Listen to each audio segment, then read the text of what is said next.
안녕하세요. 새벽녘 산책 김슬아입니다. 요즘은 주위에서 다문화 가정을 찾는 것이 어려운 일이 아닙니다. 그만큼 국제 결혼이 늘어나고 있다는 얘긴데요.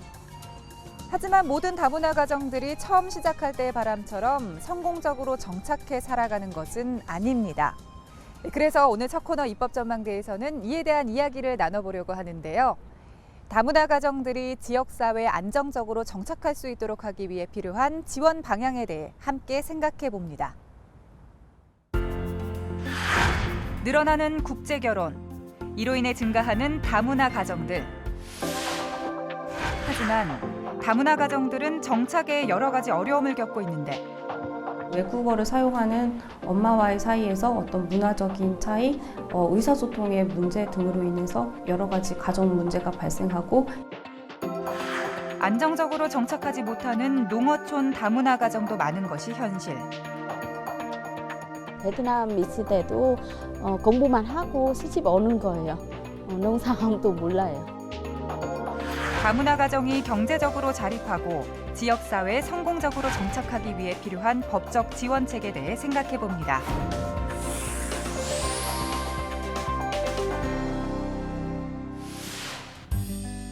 점점 늘어나고 있는 다문화 가정. 올해 다문화 가정 수는 80만 명을 넘어섰는데요. 여성가족부의 통계에 따르면 다문화 가정 수는 2007년 이후 꾸준히 증가해 올해는 2007년 대비 248% 증가한 82만 명으로 집계됐습니다. 지난 한 15년 동안 진행되어 온 다문화 결혼 가정들이 계속 추이가 늘어났잖아요. 지금 현재까지 한 82만 명. 그것은 이제 외국인 엄마와 또 자녀들과 한국 남편을 포함해서 다문화 가족이라고 볼 때 대략 그런 숫자로 지금 통계가 되고 있는데 지금 이 추세로라면은 이제 앞으로 한 5년 지나서 100만을 넘어설 거다. 그렇게 우리가 예측하고 있죠.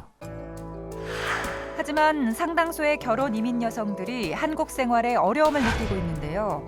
남성 중심의 가부장적 문화, 음식, 언어 등 여러 가지가 이유로 꼽힙니다. 이 중에서도 특히 자녀 교육에 어려움을 겪고 있는 다문화 가정이 많습니다. 한국어에 서툰 어머니와 영유아기에 충분한 대화를 하지 못하다 보니 언어 습득이 더딘 경우가 많고 이는 학습 부진 등으로 이어지기도 합니다. 다문화 가정에서 이제 다문화 가정 2세들이 태어나게 되는데 이들은 이제 한국 문화를 접하게 되고 모국어로서 한국어를 사용을 하게 됩니다.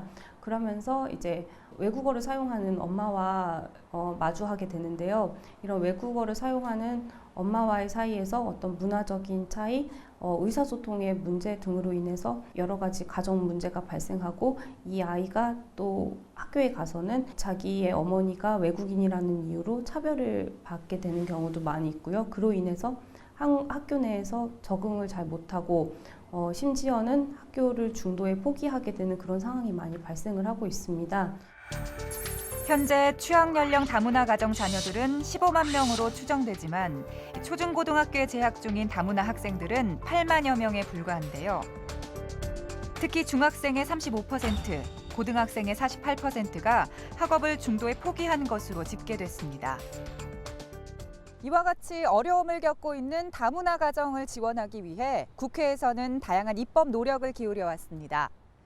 특히 다문화 가정의 언어 문제를 해소하고 자녀들의 교육을 지원하기 위한 법안들이 입법 성과를 거두기도 했는데요. 관련 내용 먼저 살펴보겠습니다. 다문화 가족을 지원하기 위해 여성가족위원회에 제출됐던 5개의 법안들.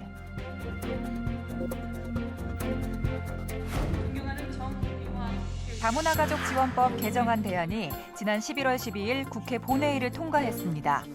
가결되었음을 선포합니다.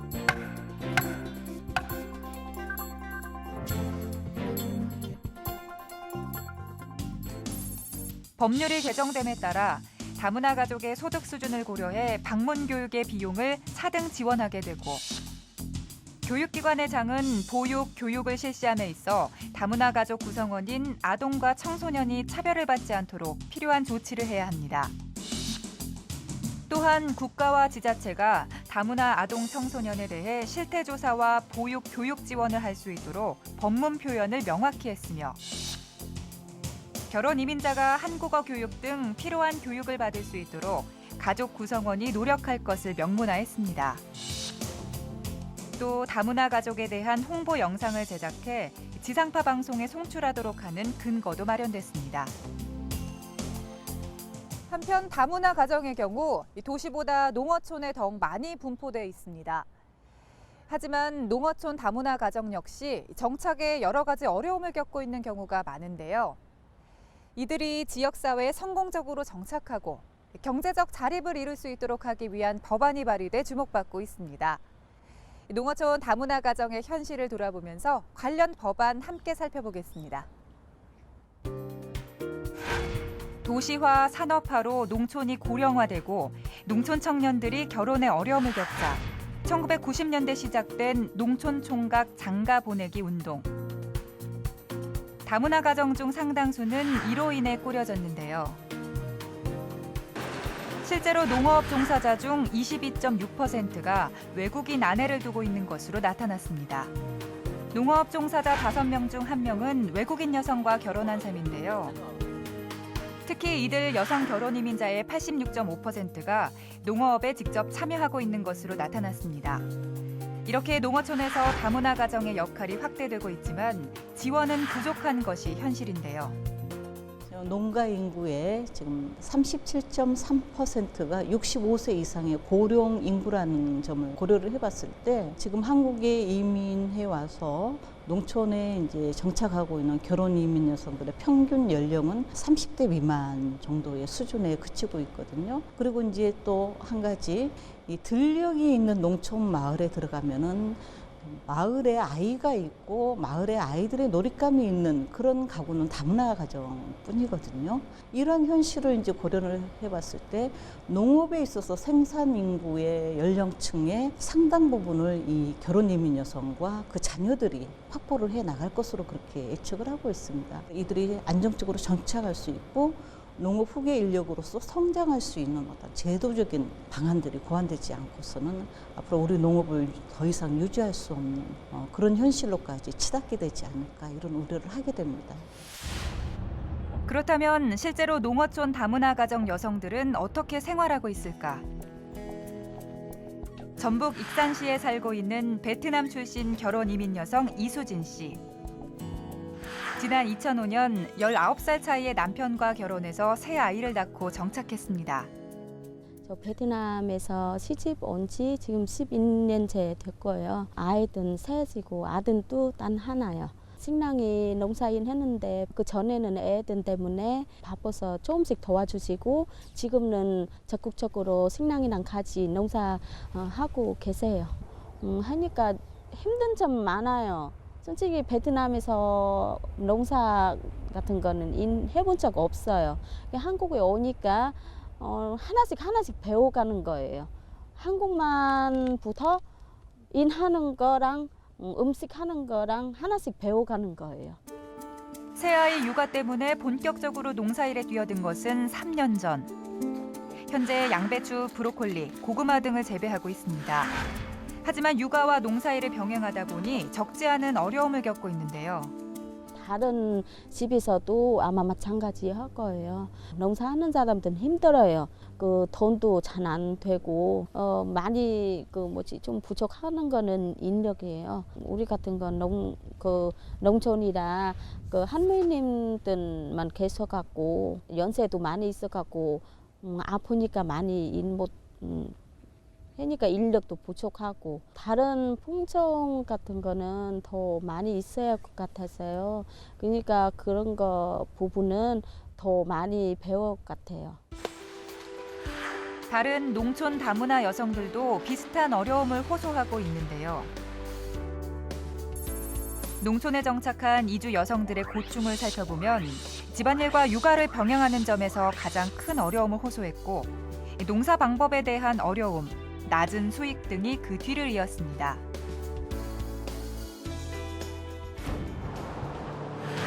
이와 같은 농어촌 다문화 가정의 고충을 해결하고자 법안이 발의됐는데요.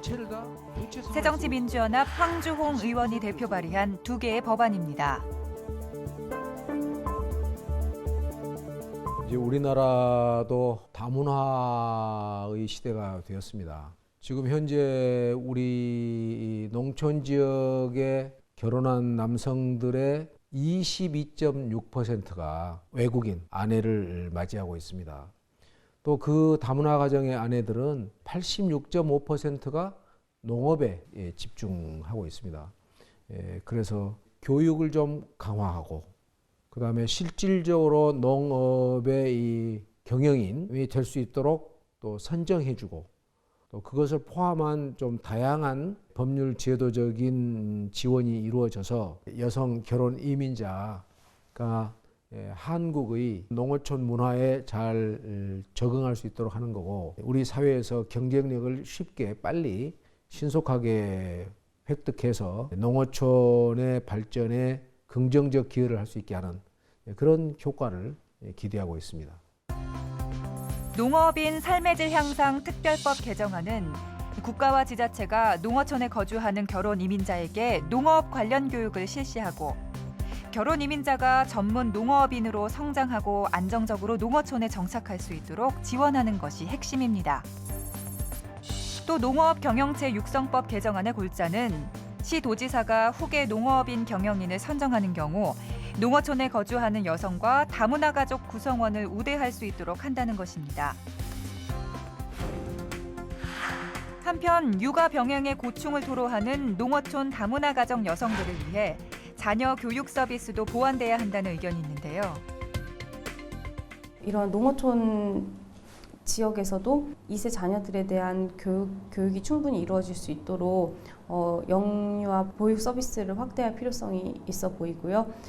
이들에 대한 교육을 할 수 있는 교재나 프로그램을 개발해야 될 필요성도 있고 멘토링 서비스 같은 거를 통해서 맞춤 교육 지원을 할 수 있게끔 지원해야 될 필요성도 있어 보입니다. 이러한 과정들을 통해서 이주 여성들이 농어촌 사회에 정착할 수 있게끔 그리고 경제적으로 자립할 수 있게끔 그런 도와주는 장치가 될 수 있을 것으로 생각됩니다.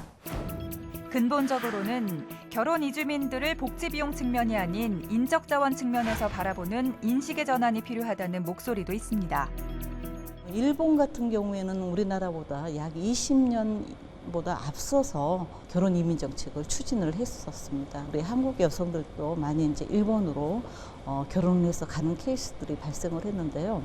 일본 야마가타 현에서는요, 결혼 이민 여성들의 어떤 고향에 대한 향수를 달래주기 위한 정착 지원 차원에서 했던 그 사업을 통해 가지고 한국의 김치 우수성을 알게 됐습니다. 그래서 고려관이라는 것을 이제 만들어 가지고 거기서 김치와 냉면과 농악의 어떤 문화 같은 것들을 이제 상품화하면서 지방 특화 사업으로 발전시킨 대표적인 케이스라고 볼 수가 있겠는데 우리 사회도 이 다문화라고 하는 것들을 복지 비용적인 측면에서만 바라볼 것이 아니라 다문화가 갖는 자원적인 가치를 발굴을 해서 이것을 자원화하고 문화의 다양성을 확보해가는 계기로 삼는다면 보다 도움이 될 수 있는 우리의 현상이지 않을까 싶은 생각을 하게 됩니다.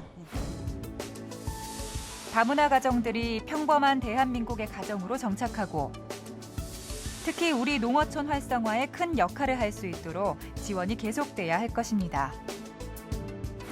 이번에 이 2개의 법률안이 다문화 가정의 여성들 또 가족들이 우리 사회의 중요한 한 중심 부분으로 정착하게 해주는 계기가 될 것입니다. 이것은 또한 우리 농어촌 지역의 활성화에 상당한 긍정적 적극적 기여를 하는 그런 계기도 될 것입니다. 좀 크게 보자면 우리나라의 이 다문화 가족과 여성 결혼 이민자에 대한 인식을 좀 개선하고 우리 사회의 대등하고 꼭 필요한 동반자라는 인식을 좀 뿌리내리게 하는 그런 효과가 있기를 기대하는 겁니다. 단일민족 국가를 표방해오던 우리나라도 국제교류의 확대, 결혼이민 증가 등으로 인해 이미 다문화 사회에 진입했는데요.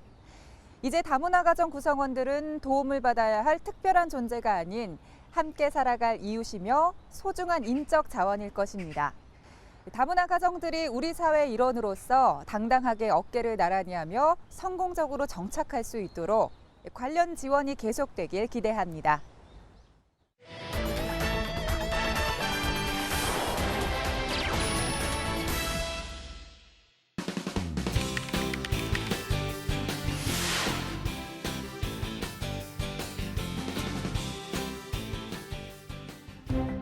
해마다 수많은 의료 사고가 일어나고 있지만 환자나 보호자 스스로 의료 과실을 입증하는 것이 사실상 불가능해 분쟁 해결이 어려운데요. 이에 지난 2012년 환자와 의료진의 의료 분쟁을 조정하기 위해 한국의료분쟁조정중재원이 설립됐습니다. 하지만 조정중재원을 통해 접수되는 의료 분쟁 조정 신청 건수가 매년 증가하고 있는 데 반해 개시율은 절반에도 미치지 못하고 있는 실정. 현재 조정 신청의 개시 여부가 피신청인의 동의 여하에 달려 있어 환자가 신청해도 의료기관이 거부할 경우 조정이 시작조차 될 수 없기 때문인데요. 새누리당 김정록 의원이 관련 법안을 발의했습니다. 법안에서는 신청인의 조정 신청이 있는 경우 지체 없이 조정 절차를 개시하도록 하고 조정 개시에 부당한 서유가 있는 경우에 대하여는 피신청인이 이의 신청을 할 수 있도록 하는 안을 마련했는데요. 더불어 조정 절차에서의 당사자 또는 이해관계인의 진술은 민사소송에서 원용하지 못하도록 하는 한편 조정위원회 조정위원회 수를 100명 이상 300명 이내로 확대하는 내용도 포함했습니다.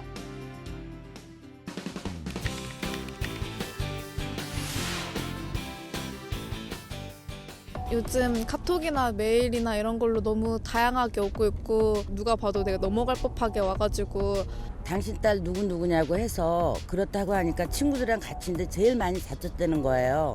전화를 안 받아갖고 몇 번을 시도했는데 받았어요. 그래서 그때야 내가 보이스피싱이라는 걸 알아서 내가 진짜 너무 황당한 그런 경험이 있었어요. 다양한 수법을 통해 발생한 금융사기는 올 상반기에만 약 17,000여 건. 현행법은 방송통신위원회 등이 누군가 정보통신망을 통해 속이는 행위로 타인의 정보를 수집한 사실을 알게 된 경우 피해 확산 방지를 위한 긴급 조치를 취하도록 의무를 부여하고 있는데요. 하지만 이미 스팸 문자 등의 사기성 정보를 수신한 이용자가 사기 정보에 대한 별다른 개별 안내나 경고를 받지 못해 2차 피해로 이어지는 경우가 발생하고 있습니다. 이에 새정치민주연합 최민희 의원이 관련 법안을 발의했는데요.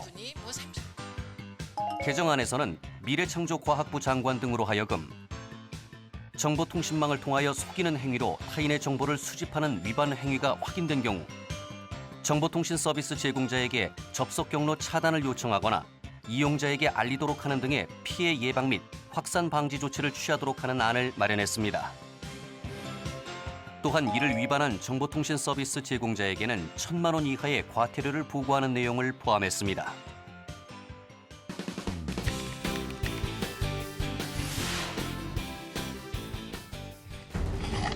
개들의 생명을 담보로 벌어지는 잔인한 도박 현장.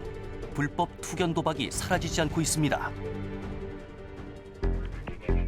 현행법은 도박 등의 목적으로 동물에게 상해를 입히는 행위를 금지하고 있지만 음성적으로 이루어지는 투견 도박의 특성상 단속이 쉽지 않은데요. 투견에 이용되는 개들은 도박을 위해 혹독한 훈련을 받을 뿐 아니라 어렵게 구조가 된다 해도 투견의 소유권을 박탈할 수 있는 법적 근거가 미흡해 다시 투견꾼에게 돌아가고 있는 상황입니다. 이에 새누리당 이종배 의원이 관련법 개정안을 발의했는데요. 법안에서는 동물에게 신체적, 정신적 고통을 동반하는 교육이나 조련 행위를 금지하고 투견 도박 행위가 적발된 경우 시, 도지사 등이 투견으로 이용된 개의 소유권을 원 소유자로부터 박탈할 수 있도록 하는 안을 마련했습니다. 이와 함께 동물 학대 행위에 대한 처벌을 강화해 2년 이하의 징역 또는 2천만 원 이하의 벌금에 처하도록 했습니다. 소개해드린 법안 중에서도 의료분쟁 조정 자동 개시 법안이 눈길을 끕니다. 의료사고가 의심되거나 의료분쟁과 관련해 궁금한 점이 있는 분들이라면 현재 운영 중인 한국의료분쟁조정중재원에서 무료 상담을 받을 수 있는데요. 전화, 방문, 인터넷 등 다양한 방법으로 상담 신청이 가능하다고 하니까 꼭 기억해 두시기 바랍니다. 다음은 실생활에 도움이 되는 법률 정보를 알기 쉽고 재미있게 전해드리는 새법률 생활백서 시간입니다. 오늘은 어떤 내용일지 확인해 보시죠.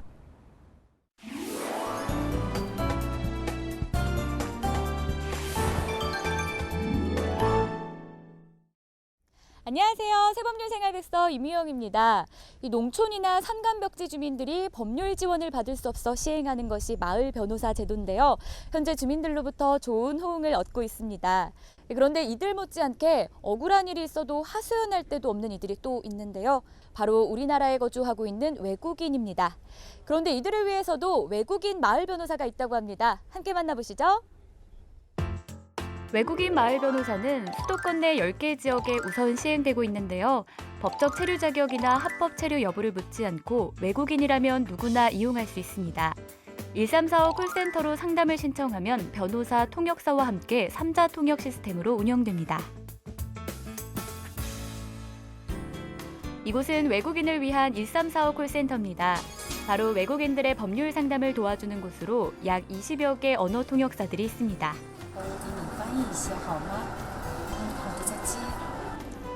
안녕하세요. 저 어느 나라 말하고 계셨어요? 네, 안녕하세요. 전 중국어로 상담을 하고 있었습니다.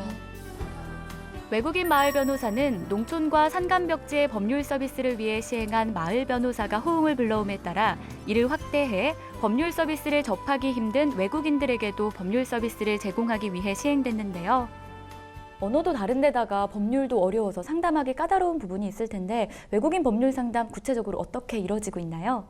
전국 어디서나 한국에서 살고 계시는 외국인 분들은 1345로 전화를 주시고요. 그러면 해당 외국어의 상담원들이 마을 변호사에게 전화를 연결을 하고 그리고 그 상담사들이 그 외국어로 3자 통역 서비스를 지원해 드리고 있습니다. 제가 직접 1345 콜센터로 전화를 걸어봤는데요. Thank you for calling 1345.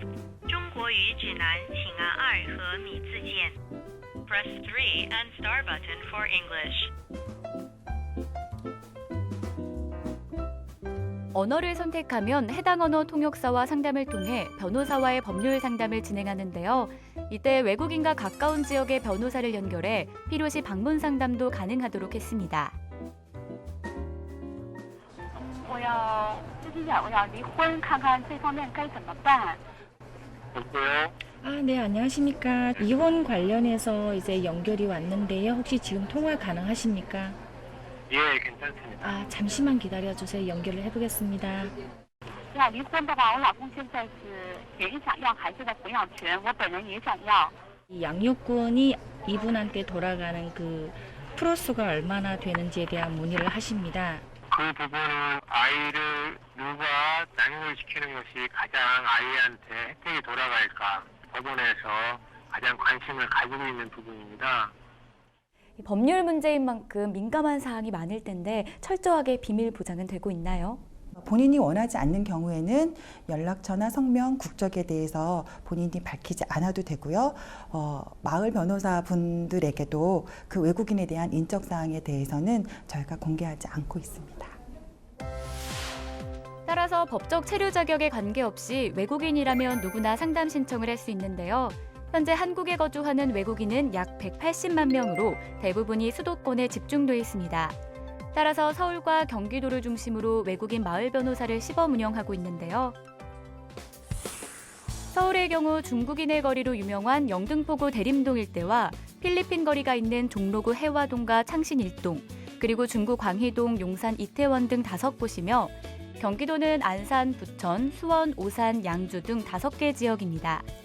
이 같은 시범 운영 후엔 전국적으로 확대시켜 나갈 예정인데요. 이처럼 지역마다 5명에서 7명의 마을 변호사를 지정해 소송을 진행하거나 대면 상담을 원할 경우 쉽게 방문할 수 있도록 했습니다. 실제로 외국인 관련 법률 분쟁이 많이 일어나고 있나요? 13년도에만 이제 가사 소송에 연루된 외국인 당사자 수만 해도 6천 명이 넘어가고 있는 실정이고 작년의 경우에는 임금 체불로 진정을 넣은 외국인 분들만 10,000명이 넘어가는 수치를 기록을 했습니다. 그럼 우리나라에 거주하는 외국인들은 어떤 어려움을 겪고 있을지 현장에서 외국인을 직접 만나는 마을 변호사를 만나보겠습니다. 제가 찾아간 곳은 외국인 마을 변호사를 지원하고 있는 대한변호사협회인데요. 마침 임동범 마을 변호사가 직접 방문한 외국인과 법률 상담 중이었습니다. 1년 됐는데 그러면 남편이 많이 폭력을 행사한 거예요? 한국에 온 지 일주일 됐는데 한국말을 막 해요. 내가 말하는데 네가 한국 생동도 아니냐고. 이게 거의 매일 한다고요. 이혼하고 싶고 또 이혼을 법적으로 소송을 통해서라도 판결 받고 싶다는 거죠. 두 사람은 전화 상담 후 실질적인 소송 진행을 위해 변호사를 찾았는데요. 1년 전 캄보디아에서 한국으로 와 결혼을 한 언니 바냐는 남편의 폭력을 견디다 못해 이혼을 결심했지만 쉽지 않았습니다. 의사소통 못하니까 정보를 잘 몰라지고 누구한테 좀 부탁하는지 잘 몰라지고 이게 어려워요. 그동안 통역 시스템을 갖춘 상담센터가 없다 보니 말이 통하지 않아 제대로 도움받기가 힘들었는데요. 외국인 법률 상담을 해왔던 임 변호사도 마찬가지였습니다. 외국인들 법률 문제 상담을 할 때 가장 많이 부딪히는 어려움은 어떤 건가요?